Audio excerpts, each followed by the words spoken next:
ഇത്തിരി പോകുന്നൊരു നച്ചലിയുടെ ഹൃദയം 1 മിനിറ്റിൽ 1000 തവണ വരെ മിടിച്ചേക്കാം. അതേസമയം ഒരു നീലത്തിമിംഗലത്തിൻ്റെ ഹൃദയം 1 മിനിറ്റിൽ 6 തവണയായിരിക്കും മിടിക്കുന്നത്. എന്നാൽ ഇവരുടെ ആയുസ് താരതമ്യം ചെയ്താലോ, നീലത്തിമിംഗലം ഒരുപക്ഷെ 100 വർഷം വരെ ജീവിച്ചേക്കാം. നച്ചലിയുടേത് 2 വർഷത്തിൽ താഴെ മാത്രം നീളുന്ന ആയുസ്സാണ്. തീർത്തും വ്യത്യസ്തമെന്ന് തോന്നുന്ന ഈ 2 ജീവമണ്ഡലങ്ങളെ തമ്മിൽ താരതമ്യം ചെയ്താൽ വളരെ അത്ഭുതകരമായിട്ടുള്ള ഒരു സാമ്യം പക്ഷേ കാണാൻ പറ്റും. ഇവരുടെ ആയുസ്സിൽ ഈ 2 ജീവികളുടെയും ഹൃദയം മൊത്തം എത്ര തവണ മിടിച്ചു എണ്ണിയാൽ അത് രണ്ടും ഏതാണ്ട് ഒരേ സംഖ്യയാണ്, 120 കോടി തവണയ്ക്ക് അടുപ്പിച്ച്. ഈ 2 ജീവികൾ മാത്രമല്ല, ലോകത്തെ ഏത് ജീവികളെ താരതമ്യം ചെയ്താലും ഹൃദയമിടിപ്പിൻ്റെ എണ്ണം ഏതാണ്ട് ഒരുപോലെ നിൽക്കുന്നതായിട്ട് കാണാം. എന്താണ് ഇതിൻ്റെ രഹസ്യം? ഇവിടെ നമ്മൾ പ്രധാനമായിട്ടും മാമൽസ് എന്ന സസ്തനികളെയാണ് താരതമ്യത്തിന് എടുക്കുന്നത്. മനുഷ്യർ ആ കൂട്ടത്തിൽ ഒരു സസ്തനിയാണ് എങ്കിൽ പോലും മനുഷ്യൻ ചില പ്രത്യേക കാരണങ്ങളാൽ ഒരല്പം വേറിട്ട് നിൽക്കുന്ന ഒരു സാഹചര്യം ഇവിടെ ഉണ്ട്. നമുക്കതിലേക്ക് പിന്നീട് വരാം. പക്ഷേ ഇവിടെ രസകരമായിട്ടുള്ള കാര്യം എന്ന് പറയുന്നത്, എല്ലാ സസ്തനികളുടെയും അവരുടെ ആയുസ്സിലെ ഹൃദയമിടിപ്പുകളുടെ എണ്ണം ഏതാണ്ട് ഒരുപോലെ നിൽക്കുന്നു. ഈ ഹൃദയമിടിപ്പിൻ്റെ നിരക്ക് എന്ന് പറയുന്നത് 1 മിനിറ്റിൽ എത്ര തവണ മിടിക്കും എന്നുള്ളത് നമുക്ക് അതിൻ്റെ മെറ്റബോളിക് റേറ്റിൻ്റെ ഒരു സൂചനയായിട്ട് കണക്കാക്കാം. അതായത് ആ ജീവിയുടെ ശരീരം എത്ര വേഗത്തിലാണ് ഊർജം ഉണ്ടാക്കിക്കൊണ്ടിരിക്കുന്നത് എന്നതിൻ്റെ ഒരു നിരക്ക്. ആ ഹൃദയമിടിപ്പിൻ്റെ പ്രധാന പർപ്പസ് അതുതന്നെയാണല്ലോ. അപ്പോൾ ഇവിടെ ക്ലൈബേഴ്സ് ലോ എന്ന് പറയുന്ന ഒരു നിയമം പ്രസക്തമാണ്. അതായത് ജീവികളുടെ വലിപ്പവും അവയുടെ ഹൃദയമിടിപ്പിൻ്റെ നിരക്കും അവയുടെ ആയുസ്സും ഒക്കെ തമ്മിൽ ഒരു ചെറിയ ബന്ധമുണ്ട്. ആ ബന്ധം ഇങ്ങനെയാണ്: കൂടുതൽ വലിയ ജീവികൾക്ക് കൂടുതൽ ഊർജം ആവശ്യമുണ്ട് എന്നുള്ളത് നമുക്ക് പ്രത്യേകിച്ച് എടുത്തു പറയേണ്ട കാര്യമില്ല. പക്ഷേ ക്ലൈബേഴ്സ് ലോ നിരീക്ഷിക്കുന്നത്, ഒരു ജീവിയുടെ വലിപ്പം കൂടുന്നത്, അല്ലെങ്കിൽ ചെറിയ ജീവിയിൽ നിന്നും വലിയ ജീവിയിലേക്ക് നമ്മുടെ താരതമ്യം പോകുമ്പോൾ ജീവിയുടെ വലിപ്പം കൂടുന്നതിനനുസരിച്ചിട്ട് അവയുടെ മെറ്റബോളിക് റേറ്റ്, ഊർജം പ്രൊഡ്യൂസ് ചെയ്യുന്ന നിരക്ക് ഒപ്പമങ്ങ് കൂടുകയല്ല ചെയ്യുന്നത്. അല്ലെങ്കിൽ ഇവ തമ്മിൽ നേരിട്ടല്ല ബന്ധപ്പെട്ടിരിക്കുന്നത്. ജീവിയുടെ വലിപ്പം കൂടുമ്പോൾ സംഭവിക്കുന്നത്, അവയുടെ ഉപരിതല വിസ്തീർണം, സർഫസ് ഏരിയ എന്ന് പറയുന്നത് അവയുടെ വോളിയം കൂടുന്നതിനൊപ്പം കൂടുന്നില്ല. നമുക്ക് മനസ്സിലാക്കാനുള്ള എളുപ്പത്തിന് നമുക്ക് ഒരു ക്യൂബിൻ്റെ കാര്യം എടുക്കാം. ഒരു എ സൈസുള്ള ഒരു ക്യൂബിൻ്റെ വോളിയം എന്ന് പറയുന്നത് എ ക്യൂബാണ്. അതിൻ്റെ സർഫസ് ഏരിയ എന്ന് പറയുന്നത് 6a² ആണ്. നിങ്ങൾ ഇതിൻ്റെ സൈസ് 2 മടങ്ങാക്കിയെന്ന് വിചാരിച്ചോളൂ. എ എന്ന് പറയുന്ന സൈസുള്ള ക്യൂബ് 2a സൈസിലേക്ക് മാറിക്കഴിഞ്ഞാൽ അതിൻ്റെ ഏരിയ എന്ന് പറയുന്നത് നമുക്ക് കാണാം, അത് 4 ടൈംസ് ആണ് കൂടുന്നതെങ്കിൽ വോളിയം പക്ഷേ 8 ടൈംസ് ആണ് കൂടുന്നത്. അതായത് ഒരു വസ്തുവിൻ്റെ വലിപ്പം, ലീനിയർ ഡയമെൻഷൻ കൂടുമ്പോൾ അതിൻ്റെ വോളിയം 3 മടങ്ങ് എന്ന ലെവലിലാണ്, 10⁻³ എന്ന് പറയുന്ന സ്കെയിലാണ് വലുതാവുന്നത്. എന്നാൽ അവയുടെ സർഫസ് ഏരിയ, ഉപരിതല വിസ്തീർണം 100ൻ്റെ കണക്കിൽ മാത്രമേ കൂടുന്നുള്ളൂ. ഈ സർഫസ് ഏരിയയുടെ പ്രത്യേകത എന്താണ്? ഒരു ജീവിയുടെ ശരീരം അകത്തു നിന്നും താപോർജ്ജം ഉണ്ടാക്കിക്കൊണ്ടിരിക്കുമ്പോൾ, ഹീറ്റ് പ്രൊഡ്യൂസ് ചെയ്തുകൊണ്ടിരിക്കുമ്പോൾ ആ ജീവിയുടെ ഉപരിതല വിസ്തീർണം, മനുഷ്യ ശരീരത്തിൻ്റെ കാര്യം പറഞ്ഞാൽ നമ്മുടെ സ്കിന്ന് എത്ര ഏരിയ കവർ ചെയ്യുന്നുണ്ട്, അതാണ് ഉപരിതല വിസ്തീർണം. നമുക്ക് റഫായിട്ട് പറയാം. അതിലൂടെ ഹീറ്റ് പുറത്തേക്ക് റേഡിയേറ്റ് ചെയ്ത് പോയിക്കൊണ്ടേയിരിക്കും. പക്ഷേ വലിയ വലിയ ജീവികളിലേക്ക് പോകുമ്പോൾ ശരീരത്തിൻ്റെ വോളിയം, ശരീരം എത്രത്തോളം സ്റ്റഫ് അതിനകത്തുണ്ട്, ഫ്ലഷ് എത്രത്തോളം ഉണ്ട് എന്നുള്ളതിൻ്റെ അളവ് വളരെ പെട്ടെന്ന് കൂടുകയും എന്നാൽ സർഫസ് ഏരിയ പതിയെ മാത്രം കൂടുകയും ചെയ്യും. ഇത് നഷ്ടം ഉണ്ടാകുന്നത് കുഞ്ഞു ജീവികൾക്കാണ്. കുഞ്ഞു ജീവികളെ സംബന്ധിച്ചിടത്തോളം അവരുടെ volume to surface area ratio കൂടുതലാണ്. അപ്പോൾ അവ ഉണ്ടാക്കിക്കൊണ്ടിരിക്കുന്ന ഊർജ്ജം വളരെ പെട്ടെന്ന് തന്നെ ഈ സർഫസ് ഏരിയയിലൂടെ പുറത്തേക്ക് റേഡിയേറ്റ് ചെയ്ത് പോയിക്കൊണ്ടിരിക്കും. അപ്പോൾ ശരീരത്തിൻ്റെ താപനില പിടിച്ചു നിർത്തണമെങ്കിൽ കൂടുതൽ വേഗത്തിൽ ഈ ഊർജ്ജം പ്രൊഡ്യൂസ് ചെയ്തുകൊണ്ടേയിരിക്കണം. ഇല്ലെന്നുണ്ടെങ്കിൽ ഇവരുടെ താപം പുറത്തേക്ക് നഷ്ടപ്പെട്ടു പോയി ശരീരം ഫ്രീസ് ചെയ്യുകയും ചെയ്യും. വലിയ ജീവികളിലേക്ക് വരുമ്പോൾ വലിപ്പം ശരീരത്തിന് കൂടുതലായതുകൊണ്ട് തന്നെ ഹീറ്റ് പുറത്തേക്ക് എസ്കേപ്പ് ചെയ്ത് പോകുന്നതിൻ്റെ റേറ്റ് കുറയും. അപ്പോൾ മെറ്റബോളിക് റേറ്റ് കുറഞ്ഞിരുന്നാൽ മതി. അപ്പോൾ നമ്മൾ നോക്കിക്കഴിഞ്ഞാൽ വലിപ്പം കൂടിയ ജീവികളുടെ മെറ്റബോളിക് റേറ്റ് കുറവാണ്. അതുകൊണ്ട് തന്നെ അവരുടെ ഹാർട്ട് ബീറ്റ്, 1 മിനിറ്റിൽ എത്ര തവണ ഹൃദയം ഇടിക്കുന്നു എന്നുള്ളത് താരതമ്യേന ഒരു ചെറിയ നിരക്കാണ് എന്ന് കാണാൻ പറ്റും. ഈ കണക്ക് പ്രകാരം ഒരു നച്ചലിയുടെ ഹൃദയം ഇടിക്കുന്ന വേഗത്തിൽ ഒരു ബ്ലൂ വെയിലിൻ്റെ ഹൃദയം ഇടിച്ചുകൊണ്ടിരുന്നാൽ അത് വലിയ അളവിലുള്ള താപോർജ്ജം ഉണ്ടാക്കും. ആ താപോർജ്ജം കൊണ്ട് മാത്രം അതിൻ്റെ ഇൻറ്റേർണൽ ഓർഗൻസ് ചിലപ്പോൾ വെന്തു പോകും. എന്നാൽ അതേസമയം ഒരു ബ്ലൂ വെയിലിൻ്റെ ഹൃദയം ഇടിക്കുന്ന അളവിലാണ്, ആ നിരക്കിലാണ് ഒരു നച്ചലിയുടെ ഹൃദയം ഇടിക്കുന്നുണ്ടെങ്കിൽ അതിൻ്റെ ശരീരത്തിന് പ്രവർത്തിക്കാൻ ആവശ്യമായിട്ടുള്ള ഹീറ്റ് ഉണ്ടാക്കാൻ കഴിയില്ല. അതുകൊണ്ട് തന്നെ അതിൻ്റെ ശരീരം തണുത്തുറഞ്ഞ് അത് ചത്തുപോകും. അപ്പോൾ ജീവിയുടെ വലിപ്പത്തിന് അനുസരിച്ചിട്ട് എത്രത്തോളം ഊർജ്ജം ഉണ്ടാക്കണം, അതിന് എത്രത്തോളം വേഗത്തിൽ ഹൃദയം ഇടിക്കണം എന്നൊരു കണക്ക് അവിടെ ഉണ്ട്. അപ്പോൾ ഇവിടെ നമ്മൾ സംസാരിക്കുന്ന ജീവിയുടെ ആയുസ്സിനെ കുറിച്ചാണ്. ഇനിയാണ് ഇതിൻ്റെ ക്രക്സ് ആയിട്ടുള്ള ലൈഫ് ഹിസ്റ്ററി തിയറി നമ്മൾ പരിചയപ്പെടേണ്ടത്. ഈ ജീവി ലോകം എങ്ങനെയാണ് പ്രവർത്തിക്കുന്നതെന്ന് മനസ്സിലാക്കണമെന്നുണ്ടെങ്കിൽ പരിണാമത്തിൻ്റെ കണ്ണിലൂടെ ഒരു അക്കൗണ്ടൻറ്റിനെ പോലെ നമ്മൾ ഈ കാര്യങ്ങളെ നോക്കിക്കാണണം. എല്ലാ ജീവികൾക്കും ഒരു എനർജി ബഡ്ജറ്റുണ്ട്. അവർ കഴിക്കുന്ന ആഹാരത്തിലൂടെയാണ് അവർ എനർജി ഉണ്ടാക്കുന്നത്. ഇനി ഈ എനർജി എന്തിനൊക്കെയാണ് സ്പെൻഡ് ചെയ്യേണ്ടത്? പ്രധാനമായിട്ടും 3 രീതിയിലാണ് ഊർജം ചിലവാകുന്നത്. 3 ബഡ്ജറ്റ് ഹെഡ് എന്ന് നമുക്കതിനെ വിളിക്കാം. 1 ഗ്രോത്ത്, 2 മെയിൻ്റനൻസ്, 3 റീപ്രൊഡക്ഷൻ. ഗ്രോത്ത് എന്ന് പറഞ്ഞാൽ നമുക്കറിയാം ശരീരത്തിൻ്റെ വലിപ്പം കൂടുകയും അവയവങ്ങൾ കൂടുതൽ സങ്കീർണമാകുകയും അപ്പോൾ കുറച്ചുകൂടി എഫിഷ്യൻ്റ് ആയിട്ടുള്ള ശരീരം ബിൽഡ് ചെയ്തെടുക്കുകയും ചെയ്യുന്ന പ്രക്രിയയാണ് ഗ്രോത്ത് അല്ലെങ്കിൽ വളർച്ച എന്ന് പറയുന്നത്. മെയിൻ്റനൻസ് എന്ന് പറയുന്നത് ശരീരത്തിലെ പ്രവർത്തനങ്ങളൊക്കെ നടത്തിക്കൊണ്ടു പോവുക, രോഗപ്രതിരോധം നിലനിർത്തുക, അതായത് മറ്റു ജീവികളുടെ മറ്റ് രോഗാണുക്കളുടെയൊക്കെ അറ്റാക്കിനെ പ്രതിരോധിക്കുക. ഇങ്ങനെയുള്ള കാര്യങ്ങളെല്ലാം മെയിൻ്റനൻസിൽ വരും. ഇനി 3ാമത്തെ റീപ്രൊഡക്ഷൻ, പ്രത്യേകിച്ച് ഇൻട്രൊഡക്ഷൻ ആവശ്യമില്ല. അടുത്ത തലമുറ ഉണ്ടാക്കുക, അതുവഴി ഈ ജീവിയുടെ ജനിതകം ജീനിനെ മുമ്പോട്ട് പോകാൻ അനുവദിക്കുക. അത് വളരെ ഇമ്പോർട്ടൻ്റ് ആയിട്ടുള്ള ഒരു ഘട്ടമാണ്.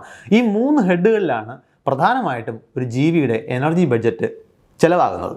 ഒരു ജീവിക്ക് ലഭ്യമായിട്ടുള്ള ഊർജ്ജം എപ്പോഴും ലിമിറ്റഡ് ആണ്. അതിന് ഇൻഫിനിറ്റ് എനർജി അസാധ്യമാണല്ലോ. അപ്പോൾ അതുകൊണ്ട് തന്നെ ലഭ്യമായ ഊർജ്ജം ഈ 3ലും മാക്സിമം ചിലവഴിക്കുക എന്ന് പറഞ്ഞാൽ അസാധ്യമാണ്. ഏതെങ്കിലും ഒന്നിൽ കൂടുതൽ ഊർജ്ജം ചിലവായി പോയിട്ടുണ്ടെങ്കിൽ മറ്റൊരു ഭാഗത്ത് ലഭ്യമായിട്ടുള്ള ഊർജ്ജം അതിനനുസരിച്ചിട്ട് കുറയും എന്ന് ഊഹിക്കാവുന്നതേ ഉള്ളൂ. അപ്പോൾ ഇതിൻ്റെ അടിസ്ഥാനത്തിൽ നാച്ചുറൽ സെലക്ഷനിലൂടെ പല പല ജീവിവർഗ്ഗങ്ങൾ ഉണ്ടായി വന്നപ്പോൾ ജീവികൾ പല പൊസിഷനിലാണ് ഈ ഒരു സ്ഥാനത്ത് നമ്മൾ കാണുന്നത്. ഇതിനെ ബയോളജിസ്റ്റുകൾ പൊതുവെ ഫാസ്റ്റ് സ്ലോ കണ്ടിന്യൂം എന്നാണ് വിളിക്കുന്നത്. അതായത് ഒരു വിഭാഗം എക്സ്ട്രീമിലുള്ളവർ ഫാസ്റ്റ് കാറ്റഗറിയിൽ പെടുന്നവരും മറ്റേ എൻഡിലുള്ളവർ സ്ലോ വിഭാഗത്തിൽപ്പെടുന്നവരുമാണ്. ഇതിനിടയിലാണ് മറ്റ് പല ജീവികളുടെയും സ്ഥാനം. ഇവിടെ നമ്മൾ 3 കോംപ്രമൈസുകൾ എടുത്തു പറയേണ്ടതുണ്ട്. അതായത് ഈ സ്ലോ ഫാസ്റ്റ് കണ്ടിന്യൂത്തിനിടയിൽ ജീവികൾ പുലർത്തുന്ന 3 ട്രേഡ് ഓഫുകൾ. 1 കറണ്ട് വേഴ്സസ് ഫ്യൂച്ചർ റീപ്രൊഡക്ഷൻ. അതായത് നിങ്ങൾ ജനിച്ച് വളരെ പെട്ടെന്ന് തന്നെ പ്യൂബർട്ടിയൊക്കെ എത്തി പെട്ടെന്ന് അടുത്ത തലമുറ ഉണ്ടാക്കണമോ, അതോ പതിയെ കുറച്ച് ഗ്രോത്തിനും മെയിൻ്റനൻസിനും ഒക്കെ കുറച്ച് സമയവും ഊർജ്ജവും ചെലവഴിച്ച ശേഷം കുറച്ച് ഡെവലപ്ഡ് സ്റ്റേജിൽ എത്തിയതിന് ശേഷം മാത്രം അടുത്ത തലമുറയെ ഉൽപ്പാദിപ്പിക്കണമോ? ഇത് ഒരു trade off. 2 quality versus quantity of offspring. 1000കണക്കിന് കുഞ്ഞുങ്ങളെ ഉണ്ടാക്കിയിട്ട് അതിലേതെങ്കിലും ഒന്ന് സർവൈവ് എന്ന പ്രതീക്ഷ വെച്ച് പുലർത്തണമോ, അതോ 1-2 കുഞ്ഞുങ്ങളെ മാത്രം ഉണ്ടാക്കിയിട്ട് നമ്മൾ കൂടുതൽ സമയവും ഊർജ്ജവും ആ കുഞ്ഞിൽ തന്നെ ചിലവഴിച്ച് അതിൻ്റെ സർവൈവൽ ഉറപ്പാക്കണമോ? ഇപ്പോൾ ഉദാഹരണത്തിന് ചില മീനുകളൊക്കെ 1000കണക്കിന് മുട്ടകളിടും. അതിൽ ഭൂരിഭാഗം മുട്ടകളും ഇരപിടിച്ചോ മറ്റെന്തെങ്കിലും അപകടത്തിൽപ്പെട്ടോ നശിച്ചു പോകും. പക്ഷേ സ്റ്റാറ്റിസ്റ്റിക്കലി പ്രോബബിലിറ്റി പരിഗണിക്കുമ്പോൾ ഇത്രയും മുട്ടകളിൽ 1-2 എന്തായാലും സർവൈവ് ചെയ്യും. അതുവഴി സ്വന്തം തലമുറയുടെ സർവൈവൽ അവർ ഉറപ്പിക്കുന്നു. എന്നാൽ അതേസമയം മറുവശത്ത് ഗോറില എടുത്തു കഴിഞ്ഞാൽ ഗോറിലയ്ക്ക് ചിലപ്പോൾ ഒരു കുഞ്ഞേ ഉണ്ടാവുള്ളൂ. പക്ഷേ അത് ഒരുപാട് സമയവും എനർജിയും ആ കുഞ്ഞിന് ഇൻവെസ്റ്റ് ചെയ്യുന്നത് വഴി ആ കുഞ്ഞ് സേഫായിട്ട് സർവൈവ് ചെയ്യുന്നു എന്നുള്ള കാര്യം അതിൻ്റെ പാരൻസിന് ഉറപ്പിക്കാൻ കഴിയും. ഇനി മറ്റൊന്ന് size versus age at maturity. അതായത് മെച്യൂറാകുന്ന സമയത്ത് എത്ര പ്രായമുണ്ട്, ആ ജീവിയുടെ ശരീരത്തിൻ്റെ വലിപ്പം എത്രത്തോളം ഉണ്ട്. ഇവിടെയും വേറെ ഒരുപാട് ഘടകങ്ങളുണ്ട്. പതിയെ സമയമെടുത്ത് വളരുകയാണെന്നുണ്ടെങ്കിൽ നിങ്ങൾക്ക് കൂടുതൽ വലിയ ജീവിയായിട്ട് വളരാനുള്ള സമയമുണ്ട്. അപ്പോൾ അതിനനുസരിച്ച് നിങ്ങളുടെ മെച്യൂരിറ്റി നീട്ടിക്കൊണ്ട് പോകാം. ഇത് 3ഉം കൂടെ ചേർത്ത് വേണം നമ്മൾ ആലോചിക്കാൻ. നമ്മൾ സ്ലോ ഫാസ്റ്റ് കണ്ടിന്യൂം എന്ന് പറയുന്നത് ഈ 3 ട്രേഡ് ഓഫുകളുടെ ഒരു ആകത്തുകയാണ്. അപ്പോൾ ഈ 3 കോംപ്രമൈസുകളുടെയും കൂടെ ആകത്തുകയായിട്ട് നമുക്ക് 2 എക്സ്ട്രീമുകളെ പരിചയപ്പെടാൻ പറ്റും. ഒന്ന് ഫാസ്റ്റായിട്ട് പോകുന്ന ജീവികൾ, മറ്റൊന്ന് സ്ലോ ആയിട്ട് പോകുന്ന ജീവികൾ. നമുക്ക് ആദ്യം ഫാസ്റ്റായിട്ട് പോകുന്ന ജീവികളെ പരിചയപ്പെടാം. നമുക്കൊരു എലിയെ ഉദാഹരണമായിട്ട് എടുക്കാം. എലി ജീവിക്കുന്നത് വളരെ കയോട്ടിക് ആയിട്ടുള്ള സാഹചര്യങ്ങളിലാണ്. അത് ഇറങ്ങി നടക്കുമ്പോൾ ഏത് നിമിഷവും ഒരു മൂങ്ങയോ പാമ്പോ ഒരു കുറുക്കനോ ഒക്കെ അതിനെ പിടിച്ച് തിന്നേക്കാം. അപ്പോൾ അതുകൊണ്ട് തന്നെ പുറമേ നിന്നുള്ള അപകട ഭീഷണി വളരെ കടുത്തതാണ്. ഇതിനെ പൊതുവെ നമ്മൾ എക്സ്ട്രിൻസിക് മോർട്ടാലിറ്റി എന്നാണ് വിളിക്കാറ്. അതായത് ബാഹ്യ ഘടകങ്ങൾ കൊണ്ട് നമുക്ക് മരണം സംഭവിക്കാനുള്ള സാധ്യത എലിയെ സംബന്ധിച്ചിടത്തോളം അത് വളരെ കൂടുതലാണ്. അപ്പോൾ ആ ഒരു സാഹചര്യത്തിൽ ജീവിക്കുന്ന എലി കുറച്ച് സമയമെടുത്ത് വളർന്ന് മെച്യൂരിറ്റി എത്തിയിട്ട് റീപ്രൊഡ്യൂസ് ചെയ്യാം എന്ന് വിചാരിച്ചു കഴിഞ്ഞാൽ ചിലപ്പോൾ റീപ്രൊഡക്ഷൻ എത്തുന്നതിന് മുമ്പ് തന്നെ ഈ എക്സ്ട്രിൻസിക് മോർട്ടാലിറ്റി റേറ്റിൻ്റെ ആധിക്യം കൊണ്ട് അത് ചത്തുപോകും. അപ്പോൾ അതിൻ്റെ തലമുറയ്ക്ക് അത് തീർത്തും റിസ്ക് ആയിട്ടുള്ള ഒരു പരിപാടിയാണ്. പകരം എലി ചെയ്യുന്ന എന്താണ്? എത്രയും വേഗം മെച്യൂരിറ്റി എത്തുക. അപ്പോൾ അതിനുവേണ്ടി ആ ഗ്രോത്ത് വളരെ ഫാസ്റ്റായിരിക്കും. എന്നിട്ട് ആ ചെറിയ ആയുസിനുള്ളിൽ തന്നെ അത് പരമാവധി കുഞ്ഞുങ്ങളെ സൃഷ്ടിക്കുക, മാക്സിമം ഓഫ് സ്പ്രിങ്സിനെ സൃഷ്ടിക്കുക, എന്നിട്ട് ചത്തുപോവുക. ഇപ്പോൾ ഗ്രോത്തിനും മെയിൻ്റനൻസിനും കൂടുതൽ ഊർജ്ജം ചിലവഴിച്ചു കഴിഞ്ഞാൽ അതായത് ശരീരത്തിൽ ക്യാൻസർ റിസ്ക് ഉണ്ടാക്കുന്നതിന് സാഹചര്യങ്ങളുണ്ടെങ്കിൽ അതിനെ ഒഴിവാക്കാനുള്ള പ്രത്യേകതകളൊക്കെ വളർന്ന് വികസിച്ച് വരിക, നല്ല രോഗപ്രതിരോധ ശേഷി നേടി കുറേ കാലം രോഗാണുക്കളെ പ്രതിരോധിക്കാനുള്ള ശേഷി ഉണ്ടാക്കുക, ഇങ്ങനെയുള്ള കാര്യങ്ങൾക്ക് ഗ്രോത്ത് മെയിൻ്റനൻസിന് കൂടുതൽ എനർജി ചെലവഴിച്ചാൽ ചിലപ്പോൾ നിങ്ങൾ റീപ്രൊഡ്യൂസ് ചെയ്യുന്നതിന് മുമ്പ് തന്നെ ചത്തുപോകും. കാരണം നല്ല രോഗപ്രതിരോധ ശേഷിയുണ്ട്, ക്യാൻസർ ഒന്നും വരാനുള്ള സാധ്യതയില്ല, അതിനൊക്കെ പറ്റിയ നല്ല വെൽ മെയിൻറ്റൈൻഡ് ആയിട്ടുള്ള ശരീരമാണ്. പക്ഷേ ഒരു കാക്ക കൊത്തിക്കൊണ്ട് പോയി കഴിഞ്ഞാൽ ഈ പണിയെല്ലാം വേസ്റ്റായി പോകും. അപ്പോൾ അതുകൊണ്ട് തന്നെ ഇത് ഒരു ഫാസ്റ്റ് സ്ട്രാറ്റജിയാണ്. നിങ്ങൾ ചെറുപ്പത്തിലെ തന്നെ പരമാവധി കുഞ്ഞുങ്ങളെ ഉണ്ടാക്കിയിട്ട് ചത്തുപോകും. അതുകൊണ്ട് തന്നെ ഊർജത്തിൻ്റെ പരമാവധി ഭാഗം അടുത്ത തലമുറയിലേക്ക് പെട്ടെന്ന് കൈമാറാനാണ് ഈ ജീവികൾ ശ്രമിക്കുക. ഫാസ്റ്റ് സ്ട്രാറ്റജിയുടെ മറ്റേ അറ്റത്ത് സ്ലോ സ്ട്രാറ്റജിയാണ്. ഒരു ആനയെ ഉദാഹരണമായിട്ട് എടുക്കാം. ആനയുടെ ശരീര വലിപ്പവും അതിൻ്റെ കായിക ശേഷിയും ഒക്കെ പരിഗണിക്കുമ്പോൾ പെട്ടെന്നൊന്നും മറ്റൊരു ജീവി അതിനെ അറ്റാക്ക് ചെയ്ത് കൊല്ലാനുള്ള സാധ്യതയില്ല. എന്ന് മാത്രമല്ല, ഒരു കാറ്റത്തോ മഴയത്തോ പെട്ടെന്നൊന്നും അതിന് മരണം കീഴടക്കാനും പോകുന്നില്ല. അപ്പോൾ സ്വാഭാവികമായിട്ടും വളർച്ചയ്ക്കും മെയിൻ്റനൻസിനും കൂടുതൽ ഊർജം അതിന് സ്പെൻഡ് ചെയ്യാൻ സാധിക്കും. അപ്പോൾ നല്ല ഉറച്ച മസിൽസും നല്ല ഉറച്ച അസ്ഥിയും ഒക്കെ ബിൽഡ് ചെയ്തെടുക്കുന്നു.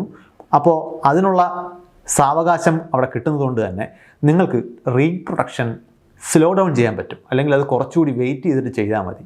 ഇനി കുഞ്ഞിനെ ക്യാരി ചെയ്യുമ്പോൾ തന്നെ ഗർഭകാലമൊക്കെ വളരെ കൂടുതലാണ്, മെച്യൂരിറ്റി തന്നെ വർഷങ്ങളെടുക്കും.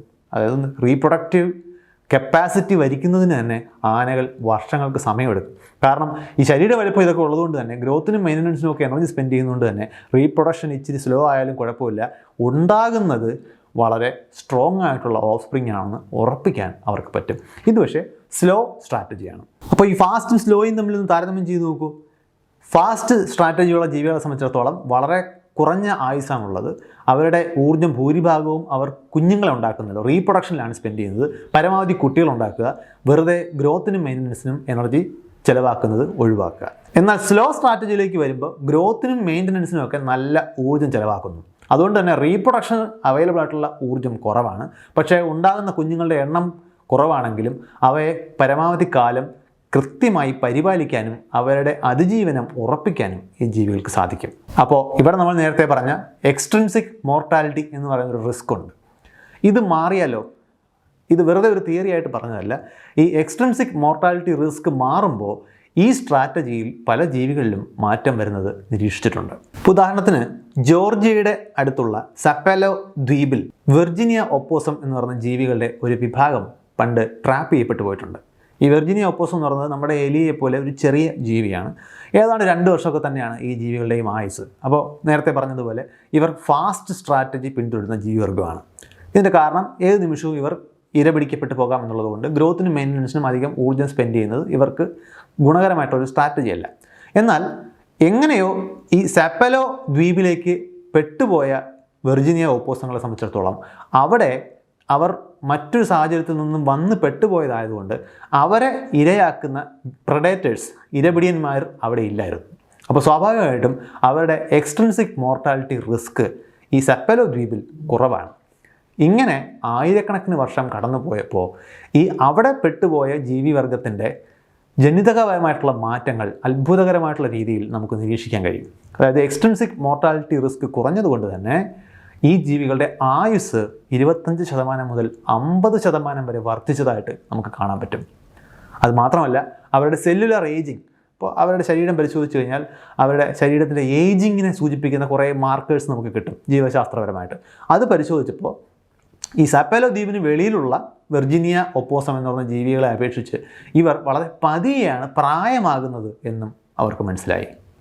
എന്ന് മാത്രമല്ല അവർക്കുണ്ടാകുന്ന കുട്ടികളുടെ എണ്ണവും മറ്റ് ഒപ്പോസങ്ങൾക്ക് ഉണ്ടാകുന്ന കുട്ടികളുടെ എണ്ണത്തെ അപേക്ഷിച്ച് കുറവാണ്. അതായത് അവരുടെ ലിറ്റർ സൈസ് കുറവാണ്. എന്നാൽ അതേസമയം ആ കുഞ്ഞുങ്ങളെ വളർത്തുന്നതിന് അമ്മ ജീവി കൂടുതൽ ഊർജം ഓരോ കുട്ടിയിലും ചെലവഴിക്കുന്നുണ്ട്. എന്തുകൊണ്ടാണ് ഇവിടെ സംഭവിച്ചത്? ഈ മാറ്റത്തിന് കാരണം ആ ഒരു പ്രത്യേക സാഹചര്യത്തിൽ അവരെ ഇരപിടിക്കുന്ന ജീവികളില്ലാത്തതുകൊണ്ട് തന്നെ അവർക്ക് എക്സ്റ്റേണൽ മോർട്ടാലിറ്റി കുറഞ്ഞു. മറ്റ് സാഹചര്യങ്ങൾ കൊണ്ട് ചത്തുപോകാനുള്ള സാഹചര്യം ഇല്ലാതെ വന്നപ്പോൾ അവർക്ക് ഗ്രോത്തിനും മെയിൻ്റനൻസിനും കൂടുതൽ ഊർജ്ജം ചെലവഴിക്കാൻ ഉള്ള സാഹചര്യം ഉണ്ടായി. അതിനനുസരിച്ചിട്ട് നാച്ചുറൽ സെലക്ഷൻ അവിടെ പ്രവർത്തിച്ചു. എക്സ്ട്രിൻസിക് മോർട്ടാലിറ്റി റിസ്ക് കൂടുതലുള്ള ഓസ്ട്രേലിയയിലെ ഇതുപോലൊരു ചെറിയ ജീവിയാണ് ആൻറ്റിക്കിനസ് എന്ന് പറയുന്നത്. ഈ ജീവിയുടെ കാര്യം മറ്റേ എക്സ്ട്രീമിലാണ് എപ്പോഴും കിടക്കുന്നത്. കാരണം ഈ ജീവി എപ്പോഴും ഇരപിടിക്കപ്പെട്ടു പോകാം എന്നുള്ളതുകൊണ്ട് തന്നെ ഇതിൻ്റെ ഗ്രോത്ത് വളരെ ഫാസ്റ്റായിട്ടാണ്. പരമാവധി 2 വർഷമൊക്കെ ജീവിക്കുന്ന ഈ ജീവിയെ സംബന്ധിച്ചിടത്തോളം വളരെ പെട്ടെന്ന് തന്നെ അതിൻ്റെ അടുത്ത തലമുറയെ ഉൽപ്പാദിപ്പിക്കുക എന്ന് പറയുന്നതാണ് ഏറ്റവും ഇഫക്റ്റീവായിട്ടുള്ള, അല്ലെങ്കിൽ അതാണ് അതിൻ്റെ ആത്യന്തികമായിട്ടുള്ള ലക്ഷ്യം. അപ്പോൾ ആദ്യത്തെ ബ്രീഡിംഗ് സീസൺ, ഈ ജീവികൾക്കൊരു ബ്രീഡിംഗ് സീസൺ ഉണ്ട്. ആ സമയത്ത് മാത്രമാണ് അവർ ഇണചേരുകയും കുട്ടികൾ ഉണ്ടാക്കുകയും ചെയ്യുന്നത്. അപ്പോൾ ആദ്യത്തെ ബ്രീഡിംഗ് സീസൺ വരെ ഈ ജീവികൾ സാധാരണഗതിയിൽ വളരും. എന്നാൽ ബ്രീഡിംഗ് സീസൺ ആകുമ്പോഴേക്കും പെട്ടെന്ന് ഇവരുടെ പെരുമാറ്റ രീതി മാറും. പ്രത്യേകിച്ച് ഈ കൂട്ടത്തിലെ ആൺ ജീവികൾ. ഈ ആൺ ആൻറ്റിക്കിനസ് ചെയ്യുന്നത് പരമാവധി ഊർജ്ജം ഇണചേരുന്നതിൽ ചെലവഴിക്കുക എന്നുള്ളതാണ്. അത് എത്രത്തോളം എന്ന് വെച്ച് കഴിഞ്ഞാൽ ചിലപ്പോൾ 14 മണിക്കൂർ കണ്ടിന്യൂസ് ആയിട്ട് ഒരു ആൺ ആൻറ്റിക്കിനസ് ഇണചേർന്നു എന്ന് വരും. ഇതൊരു ചെറിയ കളിയല്ല. സ്വാഭാവികമായിട്ടും കൂടുതൽ ഊർജ്ജം ചെലവഴിക്കേണ്ടതുണ്ട്. ഈ ഒരു ആവശ്യത്തിന് വേണ്ടിയിട്ട് അതിൻ്റെ ശരീരം കൂടുതൽ സ്ട്രെസ് ഹോർമോൺസ്, കോർട്ടിസോൾ പോലുള്ള സ്ട്രെസ് ഹോർമോൺസ് പ്രൊഡ്യൂസ് ചെയ്യും. അതുകൊണ്ട് തന്നെ ഈ എനർജി സദാസമയം ശരീരത്തിൻ്റെ മുഴുവൻ അവൈലബിൾ ആയിട്ടുള്ള മുഴുവൻ എനർജിയും ഉപയോഗിച്ച് അടുത്ത തലമുറയിലേക്ക് ഇൻവെസ്റ്റ് ചെയ്യുകയാണ് അവർ ചെയ്യുന്നത്. അപ്പോൾ ഇത്രയധികം ഈ സ്ട്രെസ് ഹോർമോണുകളുടെ ഒരു ഫ്ലഡ് ഉണ്ടായി കഴിയുമ്പോൾ ഇവരുടെ ഇമ്മ്യൂണിറ്റി ഏതാണ്ട് കംപ്ലീറ്റ് ആയിട്ടും കൊളാപ്സ് ആവും. അവരുടെ രോമം പൊഴിഞ്ഞു പോകും. മിക്കപ്പോഴും ഈ ബ്രീഡിങ് കഴിയുമ്പോൾ ആൺജീവി ചത്തുപോകും. അപ്പോഴേക്കും അതിൻ്റെ തലമുറ ജനിച്ചിട്ട് പോലും ഉണ്ടാവില്ല. പക്ഷേ ഇണചേരുന്നതിൽ ഈ മുഴുവൻ എനർജിയും അത്ര എക്സ്ട്രീമായിട്ടാണ് അതിനകത്ത് ഈ ജീവി ഇൻവെസ്റ്റ് ചെയ്യുന്നത്. അപ്പോൾ ഇതെല്ലാം ഈ ലൈഫ് ഹിസ്റ്ററി തിയറിയുടെ ചില ഉദാഹരണങ്ങളാണ്. ഇനി ഈ സ്ലോ ഫാസ്റ്റ് കണ്ടിന്യൂത്തിൽ നമ്മൾ മനുഷ്യരുടെ സ്ഥാനം എവിടെയാണ്? നേരത്തെ സൂചിപ്പിച്ചതുപോലെ നമ്മൾ കുറച്ച് ഓഫായിട്ട് കിടക്കുന്ന ഒരു ജീവിവർഗമാണ് ഇതിനകത്ത്. നമ്മളൊരു എക്സ്ട്രീം സ്ലോ എൻഡിലാണ് കിടക്കുന്നത്. അതിന് പല കാരണങ്ങളുണ്ട്. പ്രധാനമായിട്ടും 2 ഹൈപ്പോത്തസിസുകളാണ് ഇത് വിശദീകരിക്കാനായിട്ട് ശാസ്ത്രജ്ഞർ മുമ്പോട്ട് വെക്കുന്നത്. ഒന്നിനെ കോസ്റ്റ്ലി ടിഷ്യൂ ഹൈപ്പോത്തസിസ് എന്ന് വിളിക്കും, മറ്റേത് ഗ്രാൻഡ് മദർ ഹൈപ്പോത്തസിസ്. ആദ്യം ഈ കോസ്റ്റ്ലി ടിഷ്യൂ ഹൈപ്പോത്തസിസ് എന്താണെന്ന് പറയാം. നമ്മളുടെ മസ്തിഷ്കം മനുഷ്യരെപ്പോഴും സ്വയം അഹങ്കരിക്കുന്നതിന് ഉപയോഗിക്കുന്ന കാരണമാണല്ലോ നമ്മുടെ ഈ കോംപ്ലക്സ് ബ്രെയിൻ എന്ന് പറയുന്നത്. പക്ഷേ ഈ അവയവം എന്ന് പറയുന്നത് നമുക്ക് വളരെ കോസ്റ്റ്ലി ആയിട്ടുള്ള ഒരു സംഗതിയാണ്. ശരീരഭാരത്തിൻ്റെ വെറും 2% മാത്രമാണ് മസ്തിഷ്കത്തിൻ്റെ ഭാരം എങ്കിലും ശരീരത്തിൻ്റെ മൊത്തം എനർജി എക്സ്പെൻസിൻ്റെ, മൊത്തം ഊർജ്ജ ഉപയോഗത്തിൻ്റെ 20% മസ്തിഷ്കമാണ് കൈകാര്യം ചെയ്യുന്നത്. അപ്പോൾ അതുകൊണ്ട് തന്നെ ഇത്രയധികം ഊർജ്ജം കൈകാര്യം ചെയ്യുന്ന ഈ മസ്തിഷ്കം എന്ന് പറയുന്ന അവയവം പരിണാമത്തിൻ്റെ കണ്ണിൽ വളരെ എക്സ്പെൻസീവ് ആയിട്ടുള്ള ഒന്നാണ്. അപ്പോൾ വേറെ എവിടെയെങ്കിലും ഇതിനൊരു ട്രേഡ് ഓഫ് ഉണ്ടായേ പറ്റൂ. നമ്മൾ ലൈഫ് ഹിസ്റ്ററി തിയറിയിൽ ട്രേഡ് ഓഫുകളെ കുറിച്ച് പറഞ്ഞല്ലോ. മനുഷ്യർ എവിടെയാണ് ഈ ട്രേഡ് ഓഫ് ചെയ്തേക്കുന്നത്? മനുഷ്യരുടെ ഈ ട്രേഡ് ഓഫ് സംഭവിക്കുന്നത് നമ്മുടെ ഡൈജസ്റ്റീവ് സിസ്റ്റത്തിലാണ്. മനുഷ്യർ തീ ഉപയോഗിച്ച് പാചകം ചെയ്യാൻ പഠിച്ചു. സ്വാഭാവികമായിട്ടും നിങ്ങൾ കുക്ക് ചെയ്ത് കഴിയുമ്പോൾ ഭക്ഷണം കൂടുതൽ എളുപ്പത്തിൽ ദഹിക്കുന്ന ഒന്നായിട്ട് മാറും. അപ്പോൾ നിങ്ങളുടെ ഡൈജസ്റ്റീവ് ട്രാക്റ്റിന് പണി കുറയും. അപ്പോൾ കുക്ക് ചെയ്ത ഭക്ഷണം കഴിക്കുന്നത് വഴി നമ്മുടെ ഡൈജസ്റ്റീവ് ട്രാക്റ്റിൻ്റെ അധ്വാനം കുറഞ്ഞു. ഈ ദഹന വ്യവസ്ഥയിലെ ഡൈജസ്റ്റീവ് ട്രാക്റ്റ് എന്ന് പറയുന്നത് മസ്തിഷ്കം പോലെ തന്നെ ഒരുപാട് ഊർജ്ജം ചെലവഴിക്കുന്ന ഒരു അവയവ വ്യവസ്ഥയാണ്. അപ്പോൾ മസ്തിഷ്കത്തിന് കൂടുതൽ ഊർജ്ജം ലഭ്യമാകുന്നതിന് കാരണമായത് നമ്മൾ ഈ വേവിച്ച പാകം ചെയ്ത ഭക്ഷണം കഴിച്ചു തുടങ്ങിയിടത്താണ്.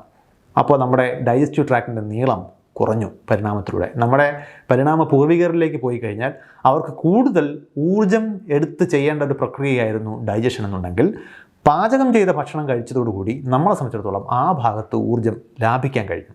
പകരം അത് നമുക്ക് നമ്മുടെ മസ്തിഷ്കത്തിൻ്റെ പരിപാലനത്തിന് വേണ്ടിയിട്ട് സ്പെൻഡ് ചെയ്യാൻ അവൈലബിൾ. അതായത് ഒരിടത്തുള്ള ചിലവ് കുറഞ്ഞപ്പോൾ മറ്റൊരു ഭാഗത്ത് കുറച്ച് കൂടുതൽ ആർഭാടം നടത്താൻ നമുക്ക് സാഹചര്യമുണ്ടായി.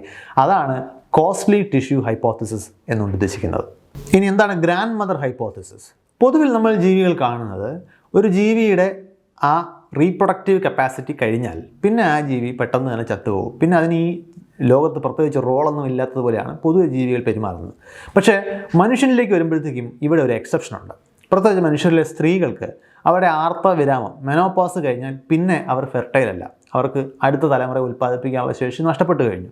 എന്നാലും അവർ പിന്നെയും 20-30 വർഷങ്ങൾ, അതായത് 10 ദശാബ്ദങ്ങളോളം ആരോഗ്യത്തോടുകൂടി ജീവിച്ചെന്നിരിക്കും. നമ്മൾ പരിണാമത്തിൻ്റെ കണ്ണിലൂടെ നോക്കുമ്പോൾ ഇതൊരു എക്സെപ്ഷനാണ്. കാരണം അടുത്ത തലമുറയിലേക്ക് നമ്മുടെ ജനിതകം കൈമാറിക്കഴിഞ്ഞാൽ പിന്നെ ഈ ലോകത്ത് സ്പെൻഡ് ചെയ്യുന്ന സമയം ജീവിവർഗത്തിൻ്റെ കണ്ണിലൂടെ നോക്കുമ്പോൾ വേസ്റ്റേജാണ്. പക്ഷേ ഈ ഗ്രാൻഡ് മദേഴ്സ് എങ്ങനെയാണ് നമുക്ക് ഉണ്ടാകുന്നത്? ആർത്തവവിരാമം എന്ന് പറഞ്ഞാൽ മെനോപോസിന് ശേഷവും സ്ത്രീകൾ കുറേ കാലം കൂടി ജീവിക്കുന്നു. അവിടെ സംഭവിക്കുന്നതെന്ന് പറയുന്നത്, ഒരു ആൾ പ്യൂബർട്ടി കഴിഞ്ഞു, അപ്പോഴത്തേക്ക് അവർക്ക് ഫെർട്ടൈലായി അവർക്ക് അടുത്ത തലമുറ ഉണ്ടാക്കാനുള്ള ശേഷി വരുന്നു. കുറച്ച് നാൾ കഴിയുമ്പോഴത്തേക്കും അവർക്ക് മെനോപോസിലൂടെ അത് നഷ്ടപ്പെടുന്നു. പിന്നെ അവർക്ക് കുട്ടികൾ ഉൽപ്പാദിപ്പിക്കാൻ കഴിയില്ല. പക്ഷേ ആ സമയത്ത് കുറച്ച് പ്രായമായതിനു ശേഷം, അപ്പോഴേക്കും ഗ്രോത്തിലൂടെ നമ്മൾ പതിയെ പ്രായമാകലിൻ്റെ ലക്ഷണങ്ങളിലേക്ക് എത്തിത്തുടങ്ങും. അപ്പോൾ ഒരു കുഞ്ഞിനെ നിങ്ങൾ കൺസീവ് ചെയ്ത് കഴിഞ്ഞാൽ കുഞ്ഞിന് നിങ്ങൾക്കും ഒരുപോലെ മരണസാധ്യതയാണ്. അപ്പോൾ അതുകൊണ്ട് തന്നെ അതൊരു നല്ല സ്ട്രാറ്റജി അല്ല. പകരം നിങ്ങളുടെ കുഞ്ഞിലേക്ക് നിങ്ങൾക്ക് കൂടുതൽ ഊർജ്ജം സ്പെൻഡ് ചെയ്യാൻ കഴിഞ്ഞാൽ, മനുഷ്യർ സ്ലോ സ്ട്രാറ്റജി ഉള്ള ജീവിവർഗം ആയതുകൊണ്ട് തന്നെ കുട്ടികളുടെ എണ്ണം വളരെ ലിമിറ്റഡാണ്. അപ്പോൾ ആ കുട്ടിക്ക് കൂടുതൽ കെയർ ആവശ്യമുണ്ട്. ഈ വലിയ മസ്തിഷ്കം ഉള്ളതുകൊണ്ട് തന്നെ നമ്മുടെ കുഞ്ഞ് ജനിക്കുന്നത് പലപ്പോഴും പൂർണ്ണമായും വളർച്ച എത്താത്ത ഘട്ടത്തിലാണ്. അപ്പോൾ അതുകൊണ്ട് തന്നെ മനുഷ്യ ശിശുവിന് പരിപാലനം വളരെ അത്യാവശ്യമാണ്. അപ്പോൾ അതിൽ ഒന്നിലധികം ആളുകൾ പരിപാലിക്കാനുണ്ടെങ്കിൽ അത് തീർച്ചയായിട്ടും നമ്മുടെ അതിജീവനത്തിന് സഹായിക്കും. അപ്പോൾ അവിടെ ആ അഡീഷണലായിട്ടുള്ള ചൈൽഡ് കെയർ ചെയ്യുന്നത് പലപ്പോഴും ഈ ഗ്രാൻഡ് മദറിൻ്റെ സാന്നിധ്യം ഒരു അഡ്വാൻറ്റേജ് ആയിട്ട് പ്രവർത്തിക്കുന്നതുകൊണ്ടാണ്. അപ്പോൾ ഗ്രാൻഡ് മദറിനെ നേരിട്ട് തലമുറ ഉൽപ്പാദിപ്പിക്കാൻ കഴിഞ്ഞില്ല എന്നുണ്ടെങ്കിലും തലമുറയിൽ കൂടി ഈ ഗ്രാൻഡ് മദറിന് പരിപാലിക്കാനുള്ള ഊർജ്ജം ഇൻവെസ്റ്റ് ചെയ്യാൻ സാധിക്കും. അപ്പോൾ ഈ പാചകം ചെയ്ത ഭക്ഷണം കഴിക്കുന്നത് വഴി കൂടുതൽ ഊർജ്ജം മസ്തിഷ്ക വികാസത്തിന് വേണ്ടി ചെലവഴിക്കാൻ കഴിഞ്ഞതും, അതുപോലെ ഈ ഗ്രാൻഡ് മദറിൻ്റെ സാന്നിധ്യം വഴി ഒരു കുഞ്ഞിനെ വളർത്തുന്നതിന് കൂടുതൽ ആളുകളുടെ കെയർ ലഭ്യമാക്കാൻ കഴിഞ്ഞതും, ഇതെല്ലാം കൂടെ ചേരുമ്പോൾ മനുഷ്യരെ ഈ സ്ട്രാറ്റജിയിൽ എക്സ്ട്രീം ലോ എൻഡിലേക്ക് എത്തി എന്നാണ് നമ്മൾ ഇന്ന് അനുമാനിക്കുന്നത്. അപ്പോൾ അതുകൊണ്ട് തന്നെ നമ്മളുടെ ഹൃദയമിടിപ്പിൻ്റെ എണ്ണം നോക്കിയാൽ, നമ്മൾ നേരത്തെ തുടക്കത്തിൽ പറഞ്ഞ 120 കോടിയോളം എന്ന ഹൃദയമിടിപ്പല്ല. ഇന്നത്തെ മനുഷ്യൻ്റെ ജീവിതകാലം പരിഗണിക്കുമ്പോൾ ഏതാണ്ട് 300 കോടിയാണ് നമ്മുടെ ഹാർട്ട് ബീറ്റുകളുടെ എണ്ണം. അതായത് നമ്മുടെ ആയുസ്സിൽ ഹൃദയം ഏതാണ്ട് 300 കോടി തവണ ഇടിക്കും. മറ്റ് ജീവികളിലേക്ക് വരുമ്പോൾ ഇത് 100 മുതൽ 120 കോടി വരെ ആണ് എന്നേ ഉള്ളൂ. അത് ഏതാണ്ട് ഒരേ നമ്പറാണ് എല്ലാ ജീവികളിലും. മനുഷ്യന് ഇങ്ങനെ ചില ഗുണങ്ങൾ കിട്ടിയതുകൊണ്ട്, പ്രത്യേകിച്ച് നമ്മുടെ മസ്തിഷ്ക വികാസത്തിൻ്റെ ഗുണം എന്താണ്? നമ്മൾ മസ്തിഷ്കം വികസിച്ചപ്പോഴാണ് നമുക്ക് ഈ പറയുന്നത് പോലെ ഭൂമിയുടെ അധിപന്മാരെന്ന് തന്നെ തോന്നുന്ന രീതിയിലേക്ക് വികസിക്കാൻ സാധിച്ചത്.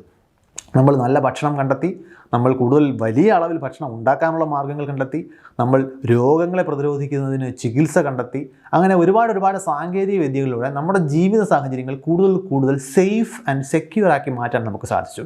അങ്ങനെ നമ്മുടെ ലൈഫ് സ്പാൻ കൂടി. അങ്ങനെയാണ് ബാക്കി ജീവികളുടെ എല്ലാം ഹൃദയം ഒരു 120 കോടി മടങ്ങൊക്കെ ഇടിച്ച് നിൽക്കുമ്പോൾ നമുക്ക് ഒരു 300 കോടി ഹൃദയമിടിപ്പ് വരെ അഫോർഡ് ചെയ്യാൻ സാധിക്കുന്നത്. ഇനി മനുഷ്യരുടെ കാര്യത്തിൽ തന്നെ ഒരുപക്ഷെ വളരെ കൗതുകരമെന്ന് തോന്നുന്ന ഒരു കാര്യം കൂടി പറഞ്ഞിട്ട് വേണം ഈ ചർച്ച പൂർത്തിയാക്കാൻ.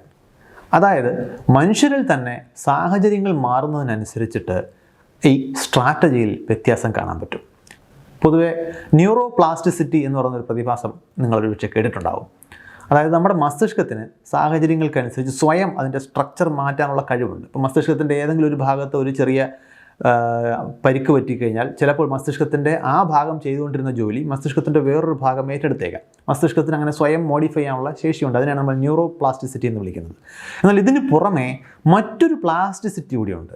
അതിനെ നമ്മൾ വിളിക്കുന്നത് ഡെവലപ്മെൻറ്റൽ പ്ലാസ്റ്റിസിറ്റി എന്നാണ്. അതായത് ഒരു ജീവി വളർന്ന് പാകമെത്തുന്ന ആ ഫോർമേറ്റീവ് ഇയേഴ്സിൽ ആ ജീവിക്കുണ്ടാകുന്ന അനുഭവങ്ങൾ, അതിൻ്റെ സാഹചര്യങ്ങൾ, അതെങ്ങനെ അസസ് ചെയ്യുന്നു, ആ അനുഭവങ്ങളുടെ അടിസ്ഥാനത്തിൽ മസ്തിഷ്കത്തിൻ്റെ സ്ട്രക്ചറിൽ മാറ്റമുണ്ടാകും. അതായത് മസ്തിഷ്കം പ്രവർത്തിക്കുന്ന രീതി ഇതിനനുസരിച്ചിട്ട് മാറാം. ഇതിനെയാണ് നമ്മൾ ഡെവലപ്മെൻറ്റൽ പ്ലാസ്റ്റിസിറ്റി എന്ന് പറയുന്നത്. മസ്തിഷ്ക വികാസം സംഭവിക്കുന്ന ബാഹ്യ സാഹചര്യങ്ങൾക്കനുസരിച്ച് മസ്തിഷ്കത്തിൻ്റെ ആന്തരിക ഘടനയിൽ തന്നെ മാറ്റം വരുന്നതിനെയാണ് ഡെവലപ്മെൻറ്റൽ പ്ലാസ്റ്റിസിറ്റി എന്ന് വിളിക്കുന്നത്. ഇതെങ്ങനെയാണ് മനുഷ്യരിൽ പ്രവർത്തിക്കുന്നത്? ഈ ഡെവലപ്മെൻറ്റൽ പ്ലാസ്റ്റിസിറ്റി പ്രവർത്തിക്കുന്നതുകൊണ്ട് തന്നെ മനുഷ്യർക്കിടയിൽ തന്നെ വളരുന്ന സാഹചര്യങ്ങളുടെ സ്വഭാവത്തിനനുസരിച്ചിട്ട് ഒരു സ്ലോ ഫാസ്റ്റ് സ്ട്രാറ്റജി വ്യത്യാസം നമുക്ക് കാണാൻ പറ്റും.